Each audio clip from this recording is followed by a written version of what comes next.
A physics book slides of a horizontal tabletop with a speed of 1.1 meters per second.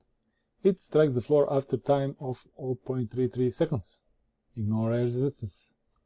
Part 1. Find the horizontal component of the book's velocity just before the book reaches the floor. What is important here? So, horizontal component of the velocity is constant. Why?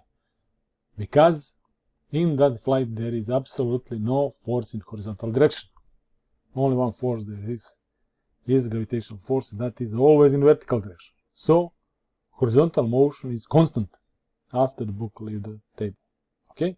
Find the vertical component of the book's velocity just before the book reaches the floor. So this part here is the same as the free fall from that height. From, I don't know what height is. From the tabletop height. And that is motion under gravitational force without initial velocity. Find C, part C. Find the magnitude of the book's velocity just before the book reaches the floor. And that is what?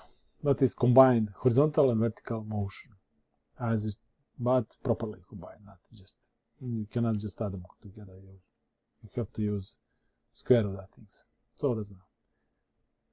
Part D, find the direction of the book's velocity just before the book reaches the floor. So, direction is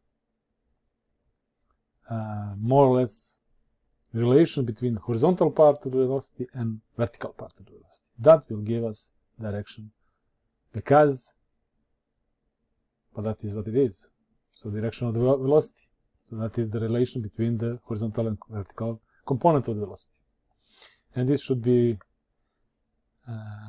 expressed as the angle measured below the horizontal. Okay. So let us see. What is the part A? Part A, where x is 1.1 meters per second, and this is the time. So horizontal component is constant, so it is the same as on the top of the table. And that is 1.1 meters per second. What was the part B? Find the vertical component of the book velocity just before the book reaches the ground floor. Same as the free fall. So Vy is equal to GT. Equal to GT, and we have T.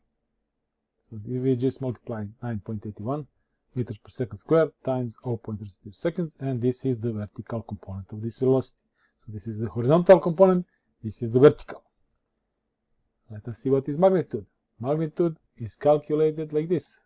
V is equal to square root of this squared plus this squared. And that will be answer under C.